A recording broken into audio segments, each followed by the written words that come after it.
y'all be. Techniques for working with left-handed photographers. I mean, it's the same, really. Ladies and gentlemen, If Trey doesn't have. welcome to the second part of our new Reggie Van Stockum Variety Show. We had a wonderful presentation with Greg Taylor climbing Mount Everest. Do you think that I named his talk improperly when I said why I climbed Mount Everest and you shouldn't? Yes. Now, the second part of our show, the wonderful photographer Cheryl Rankin Van Stockum describes her photographic journey. Cheryl. Thank you, Reggie. Actually, as we were getting ready for all this, Reggie, well, what do you want to call this? You know, he typed it all up like he does. My photo journey, I don't know. Actually, it's, if I had to retitle it, there's two things. This is really more about what I would call my love affair with photography. And I want to speak because I'm sitting in a room of creative people, and this is fodder. This is wonderful, but it's really about speaking to the creative within us all. Okay, I'm going to give the quick rundown that was the journey. Okay, but what I want each of you to do, knowing what you could do, and the cool thing is that so many of you have the creative talents that I know, but also it bleeds over. Like I like to write. You know, I'm an actress, you know, so we have different levels of that. So I hope that when I talk, I want everybody to kind of listen through the lens, through the ears of their own creativity. Okay, this is about me, but we're gonna talk a little bit more about how we all walk in our paths and what that looks like. My rundown to give the journey and to give my little quick bio that you heard. I don't remember not loving to look at images. Okay, anybody from Louisville, we used to get the Courier Journal and the Louisville Times. Okay, you know that was the pictures on that. We had encyclopedias. Look back. I'm looking at Jim here because I feel like we're probably the same generation here. Come on, let my friends come on up. My friends, come on up and get some. We're in a little. Take your coat off. Okay.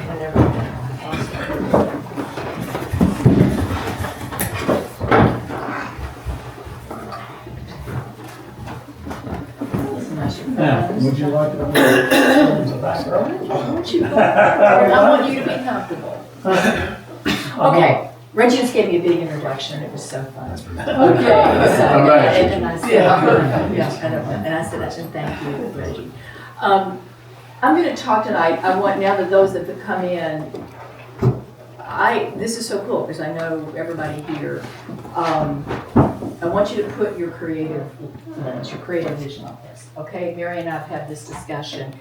I'm a big Julia Cameron fan. Okay, creatives are creative to create. I believe that we all are, and I have learned to move over the years from that creative core. I've had wonderful professions. I've made money doing, in jobs. But I will share a little bit about how that went. Education, everything. I'm gonna there. I know it. Okay, So I want you all to be listening to that. So when I'm talking about this one journey, my creative journey with the photos, I want you to be listening and thinking about your own. The quick bio that was the journey. I don't remember not liking images. That's what I did. The papers, the magazines. And I would slowly realize that there's a story behind it, all of that. I'd love to go into the state fair and get the travel brochures, not because I wanted to go there. I just liked the photos and I liked the stories that they told. I've just always been in love with photos. Our family, so I was born in '56. So that kind of gives you, so I spent my preschool years, in the '50s and then, in the '60s, and so that kind of gives you where technology is as well. So our camera, and I don't even know, it wasn't a Brownie. I don't know what it was, but it was this kind that you look down into, okay? And so, Mom would put us up against, the Great Smoky Mountains sign, and we're looking into the sun because that's what we were told to do, is look into the sun. And then, but I couldn't, she was looking down in this little box, and so when I eventually said, Mom, what are you looking at? Well, I looked into that thing, and there's an image. Okay, and there you all are. And I was so excited by that. So one of the vacations, or sometimes she let me just walk around for the longest time with this camera, and I was so excited to get the film developed. and get home. And by then, they were the little square, back then, black and white with the scalloped edges. That, I don't even think we took them to the little drive-through thing. I think it was the drugstore or whatever they did. But I put those things all out on the table, and there was a story. It wasn't just this the story. It was that there was my Cocker Spaniel named Pepper and her puppies, laying in the backyard under the box elder tree. And the stories that emerged from all that. So I've just always been fascinated by that.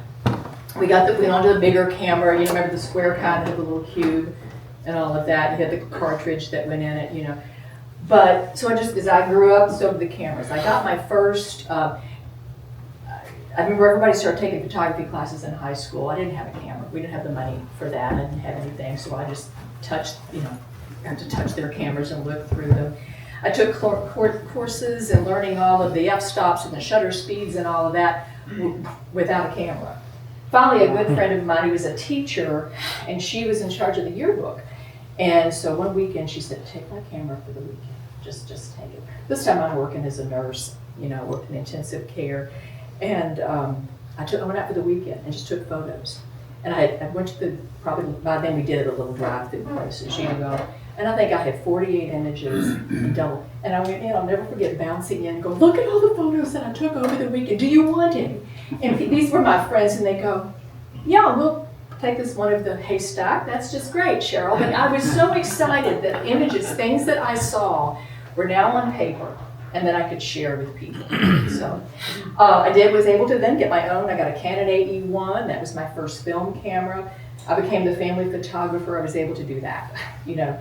All my kids. I remember being in the delivery room twice and handing the labor and delivery nurse my camera. I wanted that. That's why I carried it everywhere. Me and my camera. I still have that friend of mine. So came the digital age. I got a little Canon point and shoot. It literally had the AA batteries in it. Okay, it wasn't a little flat Canon. I had a little bit more. I could do the f-stops and do all the. Had a little bit of the zoom and everything. Well, that was around the same time though that social media. So now you're loading them up on Facebook, okay, which was the best advertising I ever had. Okay, long and the short, but there's in a few short years after that, I talked to my friends. And people started asking me to take photos for their family, and when I said, I think some of us were going out for dinner, and they said, "What do you want to do the next year?" I said, "I'm really considering starting a photography business." And they said, "I think you should." And in true Cheryl style, I don't think I can. I don't think I can do that. So I did, and I will have to say, and thank you for the God wink, because God winked and smiled upon me, and I'm going to even share a little bit more of that a little bit later. But I was in the right place at the right time, and have enjoyed for the now going on 14 years, just a wonderful business and that. And so that's the nuts and bolts, but it's not really what I'm going to talk about. Okay, what I want to talk about is how we all are creatives, and about the things along my way and in this journey that I have seen as affirmations, and through this creative path in my photography. I'm going to talk about, I'm going to give you several different images and then one story, and I'll be interested to know your thought. I want to hear some first though, just a real quick little popcorn, thinking about iconic images that you remember. And just think we've got all kind of generations here. Images that you can recall and just in seeing in the news or something. Somebody give me some. Neil Armstrong by the flag. Okay, on the moon? The migrant mother. Yes, yes. Vietnam, where am I? All the Vietnam photos, let's just keep going. Running away. A little bit of running away. Let's, did we forget the man with, okay. Kent State, I remember Kent State. 9/11, horrific, all of the different images, one of which showed somebody was actually falling. The convertible that JFK was shot in. Image after image, I was in the second grade, all of those things. Think about how those land on us as we're saying, you're all gonna remember, okay? Kind of stay with me, don't go too far down that track, but you'll remember. I recently took went to another workshop with a fellow who I consider my very dear friend. His name's Malcolm Wilson, and he was I'm going to talk about him throughout this whole talk. my mentor, and he actually had probably spent 40 minutes, through a PowerPoint of those. One was a picture of Jackie Onassis, after she just sequestered herself for months and months and months in her first time out. And the paparazzi took a picture of her, so we got into this whole ethical discussion of that. Is that privacy or what? But I'm going to use that same framework just to talk about some photos, that how they were special to me, what they did along my journey, along my career, but really the life lessons that I learned. First, I'll make sure I got everything here. Okay. So I've got 4. Yeah, I've got 4 here. All right. So I'm on this. I think I'm up to my second. I'm a professional at all times here. Okay. I'm up to my second camera by now, and I go to this. I go to this workshop. And Malcolm is a wonderful photographer and educator now, and he turned us all loose. We're down at Heidemann Settlement School, way down in the mountains. Gorgeous, gorgeous place. And his style is to say, okay, you're gonna go out, everybody take a picture of that tree. And he just turns you loose. This time it was this whole field out here, let's just go. So that's what you do, that was the structure. You just took pictures and you took pictures and you took pictures. Then you go back and he would take your SD card, put them in his computer, and project them on the wall. Okay, yeah, there's every horrible picture that you've ever taken, and there it all is. So we're sitting there and people are looking at things. Well, I show him a photo, or my photo comes up, and he jumps up and he says, hot damn, that's exactly what I'm waiting for, right there. That's what I want. Everybody's taking pictures. He's from Harlem, Kentucky. People are taking pictures of daisies from the top and the fields and everything, but leave it to Cheryl to take a picture of the daisy's butt. That's exactly what he said. This is not just about this wonderful picture. This thing, he had mounted it, I cut it up, it is, I don't even have the proof of it. Okay, I don't even have the digital image of this. But I sat down next to him because what we did, you would choose a photo that you wanted, and he brought his printer and he would print them, and then we'd have shows and so forth. So you'd sit next to him for about 20, 30 minutes and pick them up, and he'd show me some editing technique and everything. And at that point, he leaned over and he said, I was wanting to see your stuff because I knew you'd have something good.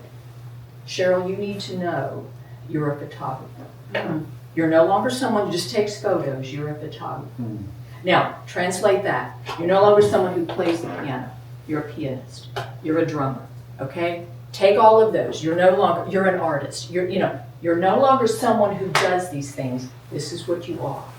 And how did we get to that is through somebody like me, it was Malcolm Wilson, who was able to say that, an opinion that I read. So whatever our creative journeys are, for me it started with Malcolm Wilson and probably many others who have. But in you educators, that we know that. So this is the picture that launched it, told me to, just technically I learned, but really that's what pushed me into that I could put a card, put the word photographer on a card. Okay, the next is, it was a Saturday, I wish Jack was still here, because he was directing Homecoming. It was his first show here at Shelby County. Trey used to, if you're going to do a holiday show, you're busy all Thanksgiving weekend. Okay, so it was Sunday of Thanksgiving, and that usually started the tech week. Okay, and pouring down rain, and I walked outside of the theater, and there was this mirror image of the street and reflecting off of it. Okay, I took that image and go home because now we have Facebook, and I had my little SD card that I think had 1 megabyte or something in it at that point. And I just put it up there. Didn't do anything with it. This is my first viral photo. And that's a weird feeling because it gets away from you. Mm-hmm. It's like I'm glad we're not at a Coldplay concert. One of those things, but it just gets away from you, and I couldn't get it back, and I kept wanting to say, but I didn't do. No, it's got all the, it's this, and it's really not that good, And if you saw it, it had all this grain in it, and it's just really not that good. But it's like the world was saying, it's no longer yours. This belongs to us, and it's been spreading around, and and that's another thing about art. And whatever we do, the note or the beat or whatever, the word, the written word, whatever, it's how we can't control it. How it lands on another's ears, on another heart, on on their own experience, anything about it. So this was my first viral, and I didn't set out to make it viral, but that was another indication to me that this has now been thrown out. And this is what I gotta keep doing. Years later, Reg and I have taken a trip to, we've been so fortunate to travel. We've had so many wonderful excursions. And now we're in Paris. I've never been to Paris before. I'm a little Kentucky girl. I think I even did an album as I went along, Kentucky Girl Visits France or something, and I'd post something every day. I was telling somebody, when we travel, we do a lot of things together, but one of our agreements is there's just some things he wants to do and some not. So I think one day he went to the Louvre to get the crown jewels or something. I don't know where he was going to go get, but, and I was just it was beautiful. Saturday morning, I'm in Paris, okay? And I went to the farmer's market and I'm eating fresh strawberries, and it was just lovely. And I'm walking down the road and I am in Paris. Well, I pass a woman sitting on the side of the road, and she, side of the street, and I'm going to pass this around to you. She's got bags. She's got her bag sitting there. She's got her cat on her lap. The look on her face is quite despondent. It stopped me. I mean, Jim, she could be right where you are. And I kept walking, and it was like, I want to take that photo. But I don't know what. I literally walked back and forth many times. I got further away, and then I took that one. Something pushed me on. Okay, we're going to circle back to some of those other photos in a minute. Something pushed me on. I got to the other side. I got my bag out. I put my long lens on there, my telephoto lens. I took a zeroed in shot. I'll start with you guys back here from each side. I kept taking. Now at the time I named that There But For the Grace of God. Okay, there's parts of that I don't like. Okay, I don't really like that saying anymore. But the meaning is that there was a reason. With the question that came to me, here I am, a little girl from Kentucky, walking around Paris, France, with the love of my life, enjoying myself. I don't know this woman's story, but here she's sitting on the side of the street with her cat. You gotta love her because she had her cat, and her Crocs on. The lesson I took for that, and this does go back to some of those photos, because when we were in the workshop, and particularly several of the people in the class said, can you imagine being the photographer and making yourself continue with that shot? Because many of the shots that we saw we know did not have good endings, okay? There were bad outcomes on the other end of some of those. That was my nudge. If this is what you're gonna do, and I kind of felt this is what you're supposed to do. This is what a piece of fire that is fueling your creative core right there. It is to be doing that. This woman blesses all of my shows. I have a large enlargement that she hung over in the conference center for a while, and she hangs in the bedroom. I mean, she's I'm sorry. Yeah, anybody else want to end it? Which one did you want? Oh, we ended up with them. This was the first view. Right. That I got. I Yeah. didn't get to see this one. Yeah, I think you want to see that. So that's part of the creative core. That's one of those things that said it wasn't pretty. It wasn't the field and the stream and all the pretty little, the sunsets over the ocean and things like that. But I knew that was an important part. And that's also where the kind of the responsibility of the art and the talent and the gift. Because I believe if we have that's just part of what we have. We have that responsibility. So Cheryl, would you say that there's a kind of like a conviction you feel when you're looking for your viewfinder and you think this is the image you want, or do you have some sense of it, before you snap the shutter, or something seems to be speaking to you in some way? Yeah, Or I see it what do you before. think? I frame images in my head. I walk around. I'm seeing you right now, how I would, if I had my Mhm. camera, how I would shoot you and you're framed here. I look at that, yes. And then that particular one surprised me. But yes, but it's the 8th and Main stopped me. Mhm. I've got to take that. I've got to take that. We recently drove, as you all know, don't do this. It took take about 3 weeks to do it, but we drove from Portland, Oregon to San Francisco. And it was gorgeous. Some of the most beautiful areas of the country, but it was too fast. But I had to stop myself from taking images. I was going to ask if sometimes you just snap the shutter without that feeling, or does it feel like that's what drives you, that feeling, that sense? Overall, yes, but I think as I have grown, I've also stopped and said, I'm not even going to try to shoot this. I think sometimes it can get in the way. I don't know if I'm answering your question, but I do. Yeah, I am making the image, and I am being very intentional and meditative about it many times. I think the thing about art universally is that we need to get out of the way.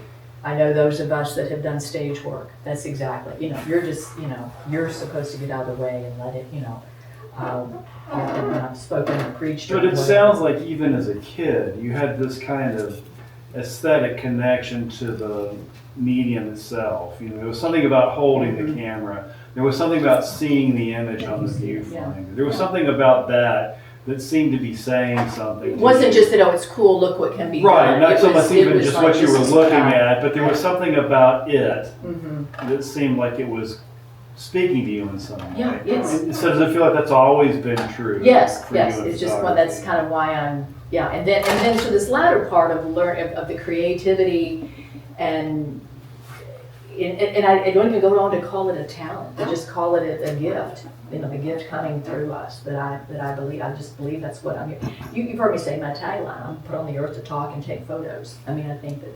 But again, we all have multiple. We have interesting. One time in one of our travels, I didn't. Before I started digital, and all I had was my film camera. One of the times we went to Europe, and I didn't take it, and it was killing me. It was killing me to ride through the hills of Austria, and to be able to see that. But I picked up a notebook and started writing about it. It was like that needed to come out. And it's some good travel writing that I've done that I need to get out. But thank you. You have put into. So I'm doing my little business. I have a little business thing. At this point, I was just taking any kind of job. Okay, because that's what you do. That's how you grow. That's how you grow your business. Okay. And we had a good friend who had a micro dairy in Louisville. And the long and the short, they had all these products, and then you would place your order, and on Tuesday they'd bring you your yogurt, your chocolate milk, and your eggnog, and in his little truck, just like I grew up with the milkman. So they would put in a website, and they wondered if I would come in and do some product photography. I drove all the way into Louisville. It sounds like I'm saying I'm going to Omaha or something. We live out here. So go into Louisville, totally underbid the job. That's a whole other character flaw of mine. And all day long, there was a table and a little backdrop, and they would put, here's your eggnog. Okay, click, click. Here's your chocolate milk. And this went on for several hours. I'm trying to be positive about it. Okay, yeah, you know me well enough. Okay. So we got through it, and they paid me, and it was fine, and they used them on their website, and I could say, oh, here's my, look at my photos of cream cheese. So I go back, and I'm talking to this group of friends, and it was actually sometime later, because I just went on, and I was saying, I did this job one time, and I drove into Louisville, and I stood there, and I did that all day, and I thought to myself, I am standing here taking pictures of cottage cheese. They said, look at your face. And I said, what do you mean? What's wrong with my face? They said, your face is all contorted. You're saying cottage cheese. So that's kind of become the guideline. And that's what I love here. Watch out for the cottage cheese. in your jobs, as you grow up, in your profession, and anything you do. I don't know. I'm sure we can start spouting it out right now. Maybe you don't want to play in certain places. Maybe you don't want to play for certain people. That was my no. And with something, I think particularly in the art, you've got to know what you're meeting. It is not product photography. I talked to a photographer a couple weeks ago at an event. I said, well, she said, I totally don't do this. I do a lot of product photography. And I really enjoy it. And I thought, well, bless you. That's good. I am glad to play. So find your niche. Just find your niche. Make sure. Okay. So the lady in the cottage cheese. How am I doing on time? Cheryl, can I ask you a question? You can ask me. When you're framing a photo kind of in your mind, is it just imagery or is there like a narrative usually attached to it? It starts, it depends. From somewhere, it's the image, it's the, I want to take a photo of that, and then the rule of thirds. This is interesting. One thing Malcolm told me, the rule of thirds is it's kind of taught out of us, unfortunately, out of children, because you're taught, I'm going to answer your question, but you're taught to color in the lines and stuff, rather than to just, be free and everything. And he said something to me recently. He said, Cheryl, I don't think it was ever, beaten out of you. I think you kept it, because I see it in that, okay? Probably 3 out of 4 times there is a story to it. And if there's not, I'll make it up. If it's an abandoned barn, I do attach what that meant. And I can almost say, I wonder what the last day of this barn was like. I wonder what was going on here. And that I think about the textures and the smells and stuff like that. Yes, there's a story always attached, whether it's right or not. I was thinking about maybe people who are wired like you, who lived before photography was a technology that was available. And how do they frame those types of things in their minds? And as I was thinking about that, you were talking about when you were without your camera, you were taking notes, you were writing things down. Don't you think that it has to come out? Yeah. Are you going to write a song? Something stirs us all. How many times I've watched Reggie pull out his notebook sitting somewhere. He doesn't bring a camera. I don't mean to exclude any of you. I'm tall cotton here in creativity. I think that's the point. It's got to find a way to come out. I didn't study art history. What did those people do? But that is how, when I was without my camera and driving through the hills of Austria, and driving across in Italy, oh my gosh, and walking in the mid of January here, look, I'm going back again in the mid-January when literally a half of Venice shuts down, and you can just hear your I didn't have the cameras, probably just as well, because they're visceral, they're visceral memories. So the last thing to that point, Polly, is for all of us, just whatever we're doing, to expect the magic. I'd rather be lucky than good, okay? I have several photographs that I have named over the years, this is when God smiled. I literally turned around and went, really? This is what I'm supposed to. I've not done a lot of tweaking. This is when where was this, Reggie? Jedediah something. We did get to make a lot of wonderful stops along the way. Jedediah Redwoods. The Jedediah somebody Redwoods Park in a small little grove in the Redwoods. One of the Redwoods, I don't know if your travels have ever taken you up there. It is amazing. And this is what I was gifted. This is what I saw. I have got this bigger and smaller and in every other way. But some days you can frame it. Some days you can describe it. Some days and other days it's just there. So, all right, let's talk creative. That's all that. That's my story in a nutshell. Give me your creative story, or sometime you knew any of those. Any cottage cheese moments? Is there cottage cheese in your music? Anything that you don't? No, but maybe like you write a song, and that's what I do most. I do other stuff too, but because you're chasing that really good one, you're chasing that, Okay. right? Mm-hmm. So maybe you're like, the song is okay, it'll work, but you because you're always looking for that better one. That's why you want your camera, because I might get that next amazing, blow my own mind photograph, right? So it's a little bit of that. It's a little selfish too, right? I want to take. Oh, I want that picture. I want to write that song that I go, oh my gosh, that's a wonderful song, or whatever. Write that and I want to see poem them or on the that walls, story. and you want to hear people sing them. And you want people to go, oh my gosh, look at that picture. How did you take it? Yeah. I mean, you want people to read what, oh my God, you want, I want that. I set up at the light up Shelbyville, and people, oh, these are your, I said, I just like to take photos and put them on things. I don't know. It's just like, what is that? We can't not do it. We can't not write. We can't not play. We can't not do, we can't not, we cannot not. I moved from the acting more into this since I, retired from that. But there are some people that they just cannot not. Talk to me. I'm in call. I'll just say that, because part of what is coming back to me is what it was like to be a preacher during the pandemic. And, if you're in a pulpit in a large sanctuary and you're talking about something, you can't hold it up for everyone to see. But during the pandemic, we were on camera. Oh. And so suddenly my sermons could be enriched by showing the thing I was talking about, to put it on camera. And people are closer, and they And Stephen was really good because he would do sometimes close-ups, and then he could flash to it. We could splice those images in, and I felt really empowered to communicate better because finally there was the visual and not just the audio for sermons. And so anyway, it just sort of reinforces what you're saying about story and images. And the different props that we tell the story. And sometimes words are just not there, but in the absence. Anybody?